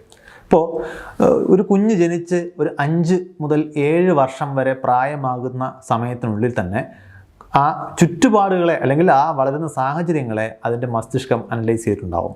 അത് എത്രത്തോളം സാഹചര്യങ്ങൾ നമുക്ക് കംഫർട്ടബിളാണ്, അല്ലെങ്കിൽ എത്രത്തോളം ഹാർഷാണ്, എത്രത്തോളം ഈ സാഹചര്യങ്ങൾ പ്രഡിക്റ്റബിളാണ്, എത്രത്തോളം ഈ സാഹചര്യങ്ങൾ ക്രമങ്ങൾ പാലിക്കുന്നുണ്ട്, ഇങ്ങനെയുള്ള കുറേ അസസ്മെൻറ്റുകൾ അപ്പോഴേക്കും മസ്തിഷ്കം നടത്തിയിട്ടുണ്ടാവും. അതിൻ്റെ അടിസ്ഥാനത്തിലാണ് പിന്നീടുള്ള ഡെവലപ്മെൻറ്റൽ സ്ട്രാറ്റജി ഈ ജീവി എന്ന നിലയിൽ മനുഷ്യൻ തീരുമാനിക്കുന്നത്. ഇപ്പോൾ ഉദാഹരണത്തിന് വളരെ ഹാർഷായിട്ടുള്ള, വളരെ കഠിനമായിട്ടുള്ള സാഹചര്യമാണ് വളരെ അൺപ്രഡിക്റ്റബിളാണ്, കയോട്ടിക്കാണ്, അൺസ്റ്റേബിളാണ്, അസ്ഥിരതയാണ്. അതായത് യുദ്ധമായിക്കൊള്ളട്ടെ, നിരന്തരമായിട്ടുള്ള പ്രകൃതി ദുരന്തങ്ങളായിക്കൊള്ളട്ടെ, ഇങ്ങനെയുള്ള വളരെ അസ്ഥിരമായിട്ടുള്ള സാഹചര്യങ്ങളെ ആണ് ഈ കുഞ്ഞ് കാണുന്നതെന്നുണ്ടെങ്കിൽ ആ മസ്തിഷ്കം രൂപപ്പെടുന്ന രീതി ഒരു പ്രത്യേക സ്റ്റൈലിലായിരിക്കും. എന്നാൽ അതേസമയം വളരെ സോഫ്റ്റായിട്ടുള്ള, വളരെ പ്രഡിക്റ്റബിൾ ആയിട്ടുള്ള, വളരെ സ്ഥിരമായിട്ടുള്ള സാഹചര്യങ്ങളാണ് ഈ കുട്ടി ചുറ്റും കാണുന്നതെന്നുണ്ടെങ്കിൽ, അത് വീട് എന്ന് പറയുന്ന ഇമ്മീഡിയറ്റ് സറൗണ്ടിങ്ങിൽ മാത്രമല്ല, ആ വളരുന്ന സമൂഹത്തിൻ്റെ മൊത്തത്തിലുള്ള പ്രത്യേകതയെക്കുറിച്ചാണ് ഈ പറയുന്നത്. അങ്ങനെയാണെന്നുണ്ടെങ്കിൽ മസ്തിഷ്കം അവലംബിക്കുന്നത് മറ്റൊരു സ്ട്രാറ്റജി ആയിരിക്കും. എന്താണ് ഈ സ്ട്രാറ്റജിയിലുള്ള വ്യത്യാസം? ഈ ഹാർഷ്, അൺസ്റ്റേബിൾ, കയോട്ടിക് സിറ്റുവേഷൻ എന്ന് പറയുന്നത് നമ്മൾ തുടക്കത്തിൽ പറഞ്ഞ എക്സ്ട്രിൻസിക് മോർട്ടാലിറ്റി റിസ്ക് കൂടിയ മേഖലയാണ്. അപ്പോൾ സ്വാഭാവികമായിട്ടും ആ ജീവി എത്ര കാലം ജീവിക്കും എന്നുള്ളതൊന്നും പ്രഡിക്റ്റബിൾ ആയിട്ടുള്ളൊരു കാര്യമല്ല. ഇവിടെ നമ്മൾ ജീവി എന്ന് പറയുന്ന മനുഷ്യനെ കുറിച്ച് തന്നെയാണ്. അപ്പോൾ സ്വാഭാവികമായിട്ടും അവിടെ ആ ജീവി ഒരു ഫാസ്റ്റ് സ്ട്രാറ്റജിയാണ് പിന്തുടരാൻ പോകുന്നത്. ജീവി എന്ന് ഉദ്ദേശിക്കുന്നത് ആ മസ്തിഷ്കം എത്തിച്ചേരാൻ പോകുന്നത് ഒരു ഫാസ്റ്റ് സ്ട്രാറ്റജിയിലേക്കാണ്. എന്നാൽ വളരെ സ്റ്റേബിളായിട്ടുള്ള, വളരെ പ്രഡിക്റ്റബിൾ ആയിട്ടുള്ള സാഹചര്യത്തിൽ ജീവിക്കുന്ന ഒരു മനുഷ്യജീവിയെ സംബന്ധിച്ചിടത്തോളം അത് ഒരു സ്ലോ സ്ട്രാറ്റജി ആയിരിക്കും പിന്തുടരാൻ പോകുന്നത്. എന്താണ് ഇത് തമ്മിലുള്ള വ്യത്യാസം? നേരത്തെ നമ്മൾ പറഞ്ഞ എലിയുടെയും നീലത്തിമിംഗലത്തിൻ്റെയൊക്കെ ഉദാഹരണം എടുത്തു കഴിഞ്ഞാൽ തന്നെ മനസ്സിലാവും. ഹാർഷായിട്ടുള്ള ഒരു സാഹചര്യത്തിൽ ജീവിക്കുമ്പോൾ വളരെ പെട്ടെന്ന് തന്നെ അടുത്ത തലമുറയെ ഉണ്ടാക്കിയില്ല എന്നുണ്ടെങ്കിൽ നിങ്ങൾക്കൊരു പക്ഷേ റീപ്രൊഡ്യൂസ് ചെയ്യാൻ കഴിഞ്ഞില്ല എന്ന് വരും. കാരണം എക്സ്ട്രിൻസിക് മോർട്ടാലിറ്റി റിസ്ക് അവിടെ കൂടുതലാണ്. അപ്പോൾ അവിടെ ശാരീരികമായിട്ടും മാനസികമായിട്ടും രണ്ട് സ്ട്രാറ്റജികൾ പിന്തുടരേണ്ടി വരും. ശാരീരികമായിട്ടുള്ള സ്ട്രാറ്റജി വളരെ പെട്ടെന്ന് പ്യൂബർട്ടിയിലേക്ക് എത്തുക, വളരെ പെട്ടെന്ന് റീപ്രൊഡ്യൂസ് ചെയ്യാൻ ശ്രമിക്കുക തുടങ്ങിയവയാണെങ്കിൽ, മാനസികമായ സ്ട്രാറ്റജി എന്ന് പറയുന്നത് ഇമ്മീഡിയറ്റ് റിവാർഡ്സ്, ഇപ്പോൾ കിട്ടുന്ന ഗുണങ്ങൾക്ക് പ്രയോറിറ്റി കൊടുക്കുക, ഭാവിയിൽ വരാൻ പോകുന്ന ഗുണങ്ങളെക്കുറിച്ച് അധികം ബേജാറാവാതിരിക്കുക. കാരണം ജീവിക്കുന്ന സാഹചര്യം തന്നെ അൺപ്രഡിക്റ്റബിളും ഹാർഷും കയോട്ടിക്കുമൊക്കെ ആയതുകൊണ്ട് തന്നെ ഭാവിയിൽ എന്തെങ്കിലും വരുമെന്ന് പ്രതീക്ഷിച്ച് ഇന്ന് അതിനു വേണ്ടി കണക്കുകൂട്ടലുകൾ നടത്തുന്നതിൽ കാര്യമില്ല. ഇതിന് നമ്മൾ പൊതുവെ വിളിക്കുന്നത് ഫ്യൂച്ചർ ഡിസ്കൗണ്ടിങ് എന്നാണ്. അതായത് ഇത്തരം സാഹചര്യങ്ങളിൽ വളരുന്ന ആളുകൾ പൊതുവിൽ ഇമ്മീഡിയറ്റ് റിവാർഡ്സിനെ കുറിച്ച് മാത്രമായിരിക്കും ചിന്തിക്കുന്നത്. ഭാവിയെക്കുറിച്ച് അവർ വലിയ രീതിയിൽ ബേജാറാവില്ല. എന്നാൽ നേരെ മറിച്ച് വളരെ കംഫർട്ടബിളായിട്ടുള്ള, വളരെ പ്രഡിക്റ്റബിൾ ആയിട്ടുള്ള സാഹചര്യത്തിലാണ് വളരുന്നതെന്നുണ്ടെങ്കിൽ ഇതിൻ്റെ സ്ട്രാറ്റജി തിരിയും. അപ്പോൾ പ്യൂബർട്ടിക്ക് കൂടുതൽ സമയമെടുക്കും, കൂടുതൽ പതിയായിരിക്കും ഗ്രോത്ത് നടക്കുന്നത്. എന്നാൽ സൈക്കോളജിക്കലി നമ്മൾ നോക്കുമ്പോൾ അവർ ഫ്യൂച്ചർ ഡിസ്കൗണ്ടിങ് കാണിക്കില്ല. പകരം കുറച്ചുകൂടി കാൽക്കുലേറ്റഡ് ആയിരിക്കും. ഗ്രാറ്റിഫിക്കേഷൻ എന്ന് പറയുന്നത്, അതായത് ഡിലേഡ് ഗ്രാറ്റിഫിക്കേഷൻ എന്ന് പറയുന്ന ഇന്ന് ചെയ്യുന്ന പ്രവൃത്തിക്ക് നാളെ ഉണ്ടാകാൻ പോകുന്ന ഫലങ്ങൾ കൂടി പരിഗണിക്കാൻ ശേഷിയുള്ള ആളുകളായിരിക്കും അങ്ങനെ വളരുമ്പോൾ ഉണ്ടാകുന്നത്. ഇനി പരിണാമപരമായിട്ടുള്ള കണ്ണിൽ ലോജിക്കലായിട്ട് നമ്മൾ ഈ രണ്ട് സ്ട്രാറ്റജികളെ നോക്കിക്കണ്ടാൽ നമ്മുടെ സാഹചര്യങ്ങളൊന്നും പ്രഡിക്റ്റബിൾ അല്ല. ഏത് നിമിഷവും നമുക്ക് എന്ത് സംഭവിക്കാം. അങ്ങനെയാണെന്നുണ്ടെങ്കിൽ നിങ്ങൾ ദശാബ്ദങ്ങളോളം സ്വന്തം വളർച്ചയ്ക്കും സോഷ്യൽ സ്റ്റാറ്റസിനും ഒക്കെ വേണ്ടിയിട്ട് സമയം ഇൻവെസ്റ്റ് ചെയ്യുകയും കുട്ടികളെ ഉണ്ടാക്കാതിരിക്കുകയും ചെയ്യുന്നത് ഒരു റിസ്ക്കാണ്. ചിലപ്പോൾ നിങ്ങൾക്ക് അതിനുള്ള സാവകാശം കിട്ടിയില്ല എന്ന് വരും. അപ്പോൾ നിങ്ങൾ കുറച്ചുകൂടി റിസ്ക് ടേക്കിംഗ് ആയിരിക്കും. നിങ്ങൾ വളരെ പെട്ടെന്ന് കുഞ്ഞുങ്ങളെ ഉണ്ടാക്കാൻ ശ്രമിക്കും. അങ്ങനെയൊക്കെ ആ രീതിയിലായിരിക്കും നമ്മൾ ട്യൂൺഡ് ആകുന്നത്. എന്നാൽ വളരെ പ്രഡിക്റ്റബിൾ ആയിട്ടുള്ള സാഹചര്യങ്ങളാണ് എന്നുണ്ടെങ്കിൽ, വളരെ സ്റ്റേബിൾ ആയിട്ടുള്ള സമൂഹങ്ങളിലാണ് നിങ്ങൾ ജീവിക്കുന്നുണ്ടെങ്കിൽ നിങ്ങളെ സംബന്ധിച്ചിടത്തോളം സ്വന്തം ഗ്രോത്തിനുമൊക്കെ സമയം കിട്ടും. കുറച്ച് കഴിഞ്ഞതിന് ശേഷം കുട്ടികളെ ആകാമെന്ന് തീരുമാനിക്കാനുള്ള ഒരു പ്രിവിലേജ് നിങ്ങൾക്ക് അവിടെ കിട്ടും. അപ്പോൾ അതുകൊണ്ട് തന്നെ ചിലപ്പോൾ നിങ്ങൾ വിവാഹവും കുഞ്ഞുങ്ങളെയൊക്കെ കുറച്ച് പതിയെ ചെയ്യേണ്ട കാര്യങ്ങളായിട്ട് പരിഗണിച്ചേക്കാം. അതിനുള്ളിൽ നല്ലൊരു ജോലി, വിദ്യാഭ്യാസം, അതിലൂടെ നല്ല വരുമാനം, സമ്പത്തൊക്കെ ഉണ്ടാക്കിയതിന് ശേഷം കുറച്ച് കുട്ടികളെ മാത്രം ഉണ്ടാക്കുകയും ആ കുട്ടികൾ നിങ്ങളുടെ സമ്പാദ്യം വലിയ അളവിൽ, കുറച്ച് പേരല്ലേ ഉള്ളൂ, അവരിൽ ഓരോരുത്തർക്കും കൂടുതൽ ഇൻവെസ്റ്റ്മെൻറ്റ് നിങ്ങളിൽ നിന്നും കിട്ടും. അപ്പോൾ കൂടുതൽ നല്ല രീതിയിൽ അവരുടെ അതിജീവനവും അവരുടെ ഭാവി സാധ്യതകളും ഉറപ്പിക്കാനുള്ള സാധ്യതകളുണ്ടാവും. അപ്പോൾ ഇത് നമ്മൾ നോക്കിക്കഴിഞ്ഞാൽ ഇത് ബയോളജിക്കലി എസ്റ്റാബ്ലിഷ്ഡ് ആയിട്ടുള്ള ഒരു കാര്യമാണ്. നമ്മുടെ സമൂഹങ്ങളിലേക്ക് നോക്കിക്കഴിഞ്ഞാൽ നമുക്കിത് കാണാൻ പറ്റും. പൊതുവിൽ കേരളത്തിൽ ജീവിക്കുന്നവർ ഇതിൻ്റെ ഒരു സ്ലോ എക്സ്ട്രീമിലാണ്. നമ്മൾ ജോലി, വിദ്യാഭ്യാസം, അതിൽ നിന്ന് നാളെ ഉണ്ടാകാൻ പോകുന്ന ഗുണങ്ങളെക്കുറിച്ചൊക്കെ കൂടുതൽ കാൽക്കുലേറ്റ് ചെയ്യും. എന്നാൽ ഇന്ത്യയിൽ തന്നെ പല ഭാഗങ്ങളിലും ഇത്തരം പ്രിവിലേജസ് ഇല്ലാത്ത മനുഷ്യരെ നമുക്ക് കാണാൻ പറ്റും. അവരെ സംബന്ധിച്ചിടത്തോളം ഭാവി പ്രഡിക്റ്റബിൾ അല്ല. അവർ എത്ര കാലം ജീവിക്കുമെന്നുള്ള കാര്യത്തിൽ ഇത് ഒരു വ്യക്തി ബുദ്ധിപരമായിട്ട് ആലോചിച്ച് തീരുമാനിക്കുന്ന കാര്യമാണ് എന്ന് തെറ്റിദ്ധരിക്കരുത്. നമ്മളിവിടെ ഡെവലപ്മെൻറ്റൽ പ്ലാസ്റ്റിസിറ്റി എന്ന് പറയുന്ന പ്രത്യേകതയെക്കുറിച്ചാണ് പറയുന്നത്. ഒരു സമൂഹത്തിൽ പൊതുവിൽ നമുക്ക് കാണാൻ കഴിയുന്ന കാര്യമാണ്. ഇപ്പോൾ താരതമ്യേന മോശം സാഹചര്യങ്ങളിൽ, സാമൂഹികമായിട്ടും സാമ്പത്തികമായിട്ടും ആരോഗ്യപരമായിട്ടും ഒക്കെ താരതമ്യേന മോശം സാഹചര്യങ്ങളിൽ ജീവിക്കുന്ന മനുഷ്യരെ സംബന്ധിച്ചിടത്തോളം അവർ വളരെ ചെറിയ പ്രായത്തിൽ തന്നെ വിവാഹം കഴിക്കാനും കുട്ടികളുണ്ടാക്കാനും ശ്രമിക്കും. അവർ പൊതുവെ കുട്ടികളുടെ എണ്ണം കൂട്ടാൻ ശ്രമിക്കും. പലപ്പോഴും അവർ കരുതുന്നത് കൂടുതൽ കുട്ടികളുണ്ടെങ്കിൽ കൂടുതൽ വരുമാനം ഉണ്ടാക്കാനുള്ള സാധ്യതകളുണ്ടല്ലോ എന്നൊക്കെയുള്ള ലോജിക്കായിരിക്കും ചിലപ്പോൾ അവരെ നയിക്കുന്നത്. എന്നാൽ കേരളം പോലെ താരതമ്യേന വികസിതമായിട്ടുള്ള സ്ഥലങ്ങളിൽ ജീവിതം പ്രഡിക്റ്റബിൾ ആയതുകൊണ്ട് തന്നെ നമ്മൾ വിവാഹ പ്രായം കുറച്ചുകൂടി കൂടുതലായിരിക്കും. കുട്ടികളുണ്ടെങ്കിൽ തന്നെ കുട്ടികളുടെ എണ്ണം കുറവായിരിക്കും. അപ്പോൾ കുട്ടികളുടെ റീപ്രൊഡക്ഷൻ്റെ റേറ്റ് താരതമ്യേന സ്റ്റേബിൾ ആയിരിക്കും. ഇങ്ങനെയുള്ള വ്യത്യാസങ്ങൾ നമുക്ക് കാണാൻ പറ്റും. അപ്പോൾ നമ്മൾ ഇനി ഏറ്റവും പ്രധാനപ്പെട്ട മറ്റൊരു വ്യത്യാസം ഈ റിസ്ക് ടേക്കിംഗ് എന്ന് പറഞ്ഞൊരു സംഗതിയുണ്ട്. കേരളത്തിലെ ആളുകൾ താരതമ്യേന നമ്മൾ എത്രയൊക്കെ കുറ്റം പറഞ്ഞാലും റോഡിൽ താരതമ്യേന മാന്യമായിട്ട് പെരുമാറുന്നവരാണ്. അവർ ജീവൻ വെച്ചുള്ള കളി കുറച്ചേ ചെയ്യാറുള്ളൂ. അഥവാ ചെയ്യുന്നെങ്കിൽ തന്നെ നമ്മൾ നോക്കിക്കഴിഞ്ഞാൽ പൂർണ്ണമായും മസ്തിഷ്ക വികാസം വന്നിട്ടില്ലാത്ത വളരെ ചെറിയ പ്രായത്തിലുള്ള ആളുകളാണ് പലപ്പോഴും സ്വന്തം കയ്യിലിരിപ്പ് കൊണ്ട് വലിയ അപകടങ്ങൾ ഉണ്ടാക്കി വെച്ചേക്കുന്നത്. എന്നാൽ നിങ്ങൾ താരതമ്യേന ഇത്തരത്തിലുള്ള സാഹചര്യങ്ങൾ കുറഞ്ഞ അൺസ്റ്റേബിൾ ആയിട്ടുള്ള വികസനത്തിൻ്റെ അളവ് കുറഞ്ഞ സ്ഥലങ്ങളിലേക്ക് ചെന്ന് കഴിഞ്ഞാൽ നിങ്ങൾ റോഡിൽ കുറച്ചുകൂടി മോശം റോഡ് ബിഹേവിയർ കാണാൻ പറ്റും. അവർ വലിയ റിസ്കുകൾ റോഡിലെടുക്കുന്നത് കാണാൻ പറ്റും. ഇത് എൻ്റെ വ്യക്തിപരമായിട്ടുള്ളൊരു നിരീക്ഷണമാണ്. പക്ഷേ ഇത് ലൈഫ് ഹിസ്റ്ററി തിയറി പറയുന്ന സ്ലോ ഫാസ്റ്റ് കണ്ടിന്യൂവുമായിട്ട് മാച്ച് ചെയ്ത് പോകുന്ന ഒരു നിരീക്ഷണമാണ്. അപ്പോൾ നമ്മൾ പലപ്പോഴും മനുഷ്യരെ ഇങ്ങനെ താരതമ്യം ചെയ്യുമ്പോൾ അവർ കൂടുതൽ റിസ്ക് ടേക്കിംഗ് ആണ്, കൂടുതൽ മോശം പെരുമാറ്റമാണ് എന്നൊക്കെയുള്ള വിലയിരുത്തലുകൾ നടത്തുമ്പോൾ ആ സാഹചര്യങ്ങൾ അവരുടെ മസ്തിഷ്കത്തിൽ നടത്തിയിരിക്കുന്ന ഇൻഫ്ലുവൻസിനെ കൂടി കാണേണ്ടതുണ്ട്. അപ്പോൾ ലൈഫ് ഹിസ്റ്ററി തിയറി മനസ്സിലാക്കുമ്പോൾ നമ്മൾ കുറച്ചുകൂടി ഒബ്ജക്റ്റീവായിട്ട് കുറച്ചുകൂടി ജസ്റ്റിസോടുകൂടി നീതിപൂർവമായി മനുഷ്യ സമൂഹങ്ങളെ നോക്കിക്കാണാനുള്ളൊരു കഴിവ് കൂടി ആർജിക്കും എന്നാണ് തോന്നിയിട്ടുള്ളത്. മറ്റൊരു വിഷയം നമുക്ക് പിന്നെയും കാണാം. ബൈ.